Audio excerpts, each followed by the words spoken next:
ሰላም ጤና ይስጥልኝ። የተወደዳችሁ የማዕድ ቤተሰቦች በያላችሁበት የዓለም ዳርቻ አክብሮታዊ ሰላምታችን ይድረሳችሁ። በዕለቱ ቪዲዮ በኩሽናችን ውስጥ ጣፋጭ ማይኒስ እንዴት እንደሚሰራ እናያለን። ብዙዎቻችን ማይኒስ ሲባል ከሱቅ የምንገዛው በኬሚካሎችና በሰው ሰራሽ ቅመሞች የታሸገው ምርት ብቻ ይመስለናል። ነገር ግን ዛሬ በጓዳችን በሚገኙ ለጤና እጅግ ተስማሚ በሆኑት በሙዝ፣ በለውዝ፣ በእርጎና በተልባና በኑግ ዘይት አማካኝነት በጣም ጣፋጭና ተፈጥሯዊ ማይኒስ አሰራር ይዤላችሁ ቀርቤያለሁ። ይህ ውህደት ለሰውነታችን የሚሰጠው ረቂቅ ጥቅም ስትሰሙ በእርግጥም ትገረማላችሁ። ይህን ተፈጥሯዊ ማይኒስ አሰራር ከማየታችን በፊት በሱፐር ማርኬት መደርደሪያ ላይ ተደርድረው የምናገኛቸውን በፋብሪካ የተቀመሙትን ማይኒስ በፍጹም ለልጆቻችሁ እንዳትሰጡ። ለረጅም ጊዜ ሳይበላሹ እንዲቆዩ ተብለው ሰው ሰራሽ ማቆያ እና ልዩ ልዩ ኬሚካሎችን ይጨመርባቸዋል። እነዚህ ኬሚካሎች ነገሮች በሂደት የደም ግፊትን በመጨመር እንዲሁም የልብን መደበኛ ምት በማወክና በሰውነታችን ውስጥ የልብ ህመምን፣ ስትሮክን ያመጣሉ። እኛ ዛሬ በጓዳችን የምንሰራው ተፈጥሯዊ የሆነ ማይኒስ ነው። እያንዳንዱ ግብአት በራሱ ተፈጥሯዊ የጤና ማህደር ነው። ወደ አሰራሩ ከመግባታችን በፊት እያንዳንዱ ግብአቶች ተፈጥሮ የሰጠችው ንጥረ ነገር እንመለከታለን። አንደኛ ሙዝ ተፈጥሯዊ ማጣፈጫና የውህዱ ቀማሪ። ይህ ቢጫ ቀለም የተላበሰ ድንቅ ፍሬ ለማይኒዛችን እንደ ጽኑ መሰረትና እንደ ዋና አዝዋሪ ሆኖ ያገለግላል። ሙዝ በውስጡ ፔኪቲን የተሰኘ ረቂቅ ተፈጥሯዊ ንጥረ ነገር አቅፎ የያዘ በመሆኑ ውህዱ በአግባቡ እንዲጓጉልና እንደ ሐር የለሰለሰ እንደ ቅቤ የቀለጠ ክሬም መሰል ይዘት እንዲኖረው ያደርገዋል። ከዚህም ባለፈ ሙዝ በፖታሲየም ማዕድን እጅግ የበለጸገ የጤና ምንጭ ነው። ይህም የልባችን ትርታ እንደ ሰዓት በማስተካከል የደም ግፊትን በመገሰጽና የደም ዝውውርን በማሳለጥ ረገድ አቻ የማይገኝለት የተፈጥሮ ስጦታ ያደርገዋል። ጣዕሙ ለምላስ የሚጣፍጥ፣ ፋይዳው ደግሞ ለሰውነት የሚመጥን በመሆኑ ለማይኒዛችን ልዩ ለዛና ጥንካሬ ይቸረዋል። ሁለተኛ የለውዝ ቅቤ የፕሮቲን ኮተራና የጥንካሬ ዋልታ። ለውዝ ወይም በተለምዶ ኦቾሎኒ የምንለው ይህ ድንቅ ተፈጥሮ ለሰውነታችን ግንባታ ወሳኝ የሆነ የፕሮቲን ማከማቻ ወይም እውነተኛ ኮተራ ነው።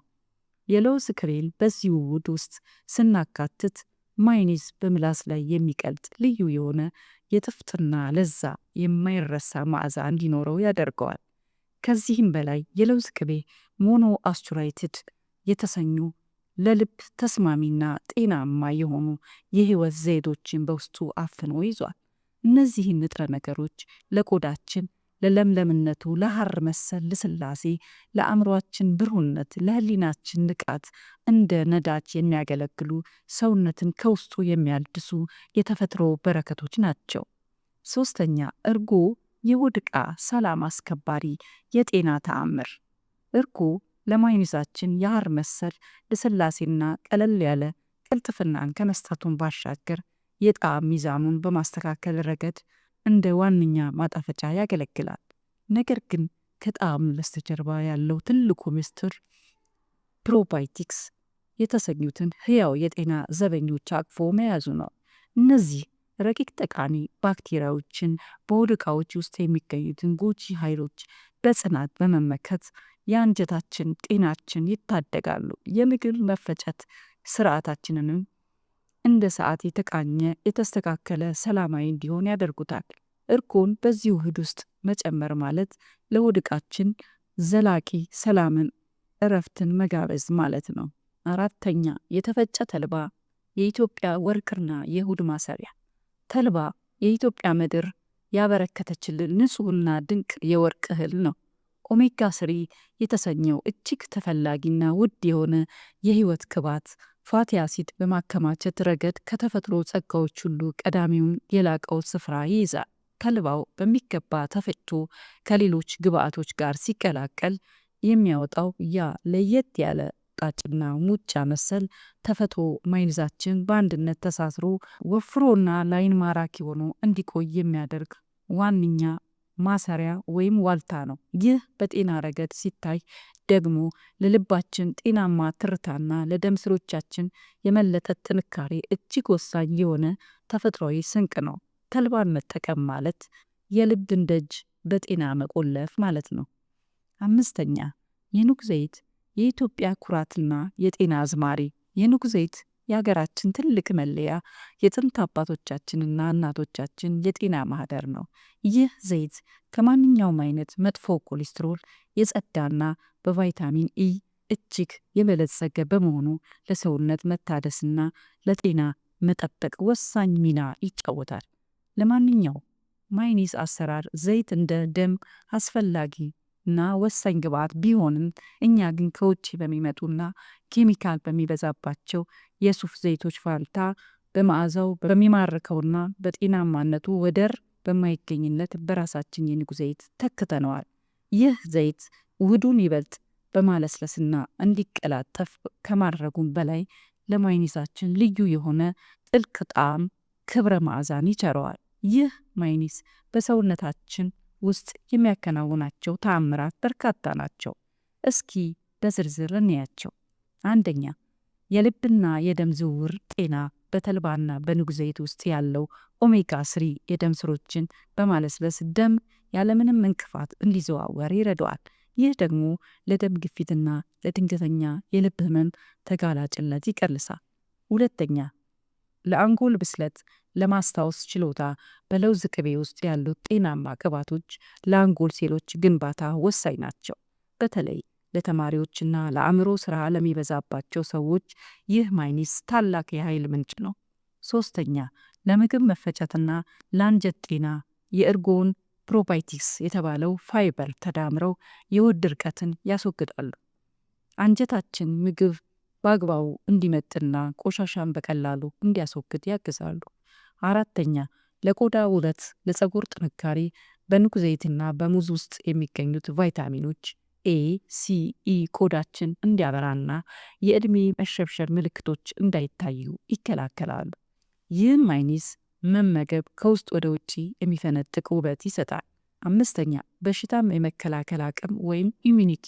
በሙዝ ውስጥ የሚገኘውን ቫይታሚን ቢ6 እና በእርጎ ውስጥ ያሉ ንጥረ ነገሮችን ነጭ የደም ሴሎችን በማጠናከር ሰውነታችንን ከተላላፊ በሽታዎች እንዲከላከል ያደርጉታል። ዝግጅት ከ2 እስከ 3 ያህል ሙዝ አጥባችሁ ላጡና ከተፉ። 2 የሾርባ ማንኪያ የለውዝ ቅቤ፣ ግማሽ ኩባያ ትኩስ እርጎ፣ 2 የሾርባ ማንኪያ በደንብ የተፈጨ ተልባ፣ 2 የሾርባ ማንኪያ ንጹህ የኑግ ዘይት አድርጋችሁ አቀላቅሉና በጁስ መፍጫ ፍጩት። መፍጫው እየሰራ እያለ 1 ማንኪያ የኑግ ዘይት ቀስ እያልን እንደ ክር በቀጭኑ እናፈስበታለን። ይህ ኢሙልሲፊኬሽን ይባላል። ዘይቱ ከሌሎች ግብዓቶች ጋር ተዋህዶ ሐር መሰል ልስላሴ ያለው ማዮኔዝ እንዲወጣ ያደርገዋል። እንደ ምርጫችሁ ጥቂት የባህር ጨው፣ ግማሽ ሎሚ ወይም ጥቂት ነጭ ሽንኩርት መጨመር ትችላላችሁ። ነገር ግን ተፈጥሯዊ ጣዕም ለሚወድ ሰው እነዚህ ግብዓቶች ብቻ በቂ ናቸው። ይህ ማዮኔዝ እንዴት መጠቀም እንችላለን? ለቁርስ በዳቦ ላይ ቀብታችሁ መመገብ ትችላላችሁ። ሰላጣ ላይ እንደ ማጣፈጫ በመጨመር የተመጣጠነ ምግብ ማድረግ ይቻላል። ይህ ማዮኔዝ በውስጡ መከላከያ ኬሚካል ስለሌለው ፍሪጅ ውስጥ ለ3 እስከ 5 ቀናት ብቻ ሊቆይ ይችላል። ስለዚህ በትንሽ በትንሹ ትኩስ ማዘጋጀት ይመከራል። የተከበራችሁና የተወደዳችሁ የማዕድ ቤተሰቦች፣ ዛሬ ያየነው የማዮኔዝ አሰራር ቀላል ቢመስልም ለሰውነታችን የሚሰጠው ፋይዳ ግን እጅግ ጥልቅ ነው። ተፈጥሮ የሰጠችንን ጸጋዎች አክብረንና አቀናጅተን ስንጠቀም ሕይወታችን በጤና በደስታ መኖር እንችላለን። ይህ ቪዲዮ ከወደዳችሁት ላይክ ማድረጋችሁን አትርሱ። ለወዳጅ ዘመዶ በማጋራት የጤና ተካፋይ እንዲሆኑ ያድርጉ። በቤታችሁ ሞክራችሁት ያገኛችሁትን ውጤት በኮሜንት መስጫው ላይ እንድታጋሩኝ በተስፋ ጠብቃለሁ። ለነገ የተሻለ ሕይወት ዛሬ ራሳችን ላይ እንስራ።